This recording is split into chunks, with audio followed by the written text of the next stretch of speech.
Hello again, everybody, and welcome. Today is the 11th day of March, 2026, and here I go again.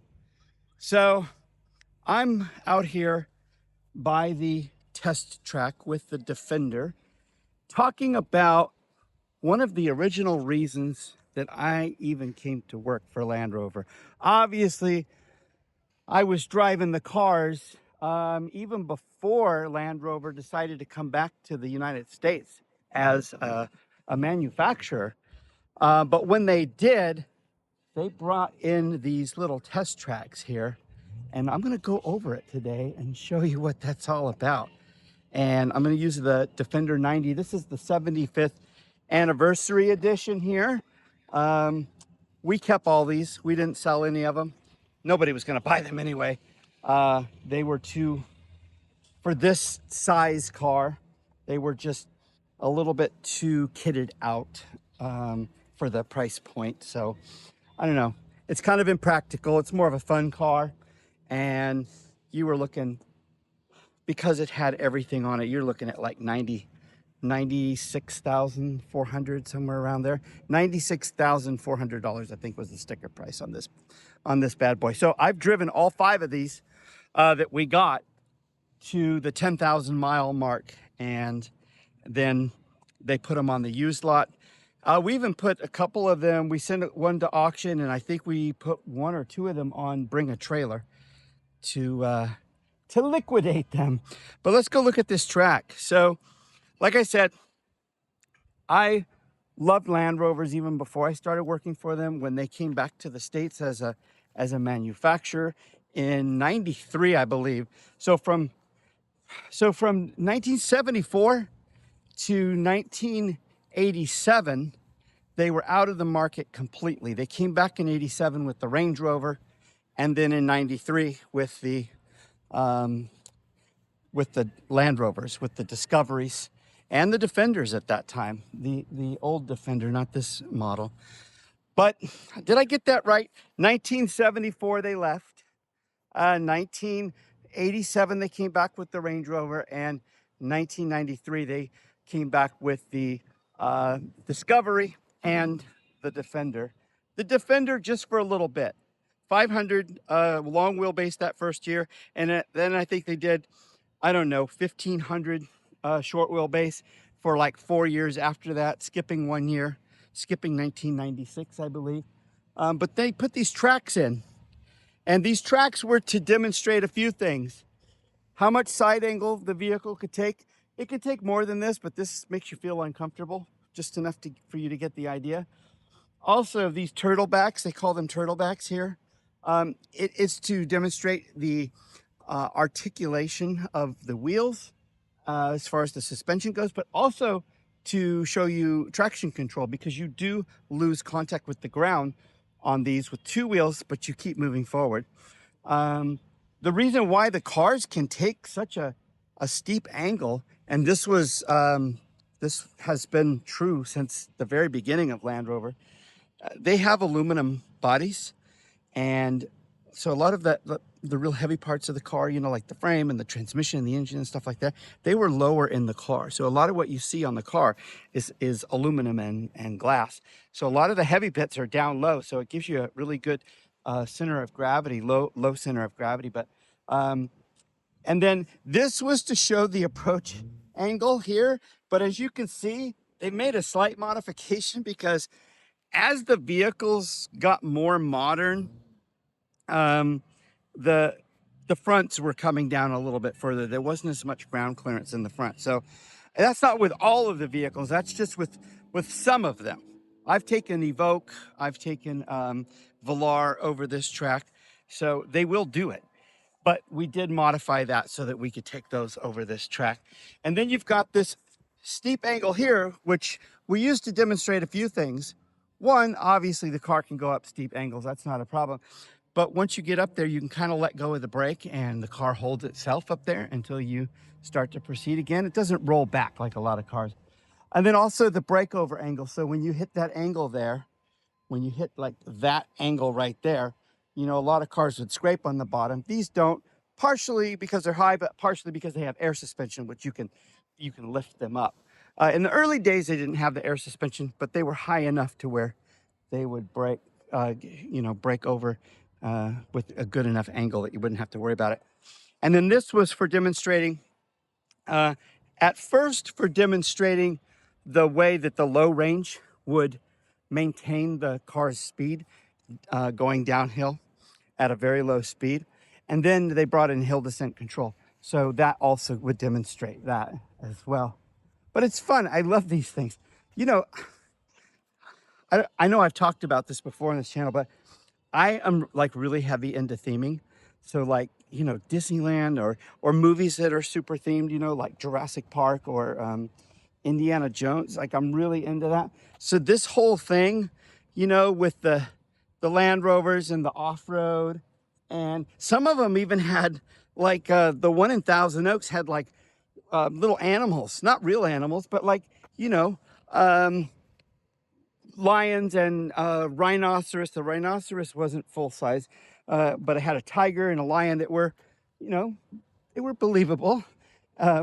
Just for fun, you know, just something kind of to pay homage to that kind of safari throwback, you know, with the vehicles.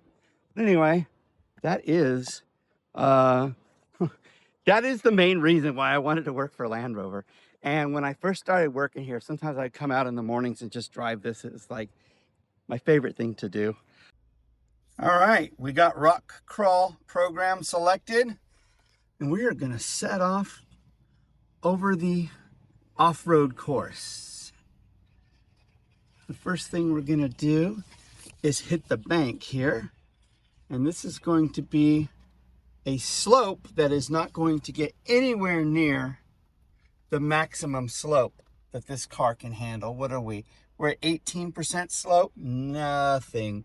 This car can go up to about 45 degrees. Then we're going to hit these little turtlebacks right here. And we are going to lose contact with a couple of the wheels, but the traction control is going to take over and stop the wheel from spinning and allow the car to go forward.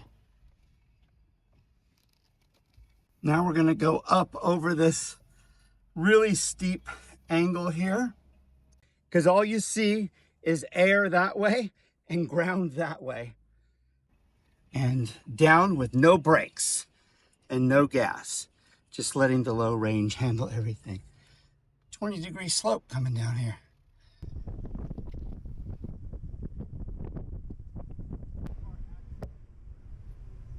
All right, this is kind of a cool shot here. Let's give this a go. Up onto the steep angle.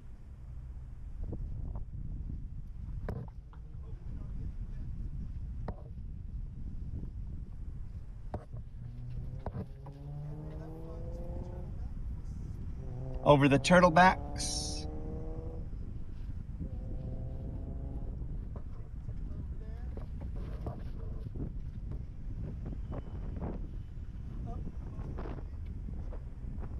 Up the hill. And just let the gearing do the work. And on the way down. So this is one of the main reasons that I got so excited to come to work for Land Rover. I've always loved these tracks that they had at the dealerships. They're like little off-road tracks that you know, you can use to demonstrate the cars with, and they had different types of them. This one was like the latest model. There were a couple generations where they just had like concrete and like blocks and like railroad lumbers in there. So this one actually had like natural looking rock. They had the split rail fence. They had the turtlebacks on here.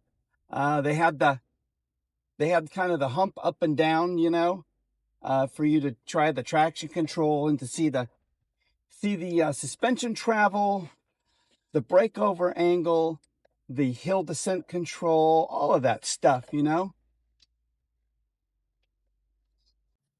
Let's go up onto the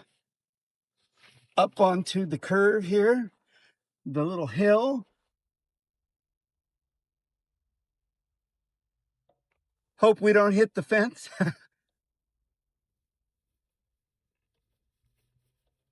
And then up onto the turtlebacks.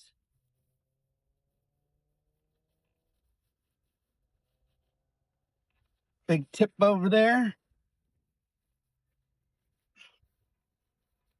Up over the big hill. Cresting, and then let off the gas and the brakes and let the car handle it. Going down.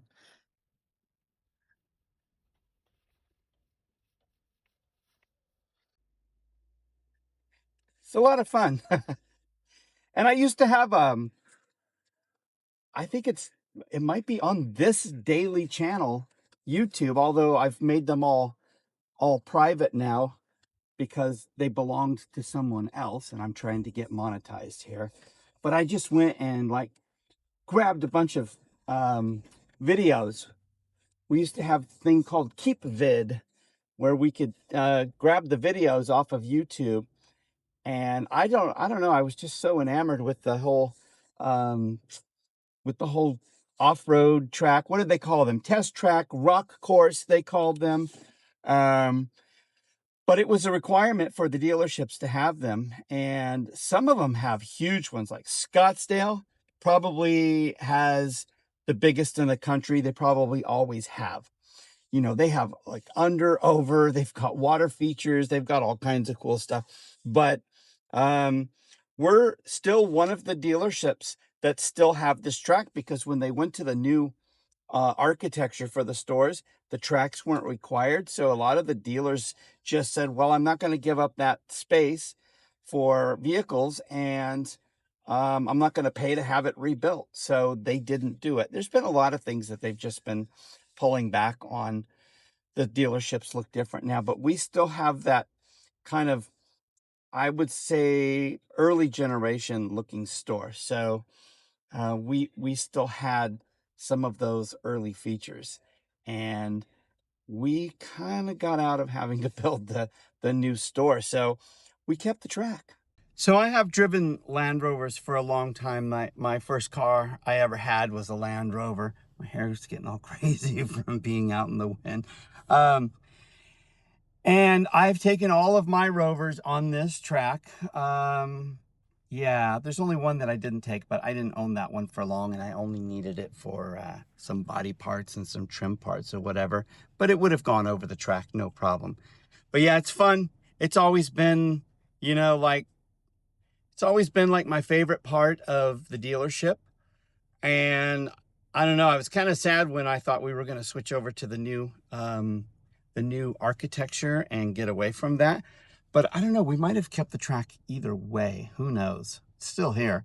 But I've taken all of my Rovers over that. So 2 Range Rovers and 2 Land Rovers. One is the old school Land Rover that has like the tire on the hood.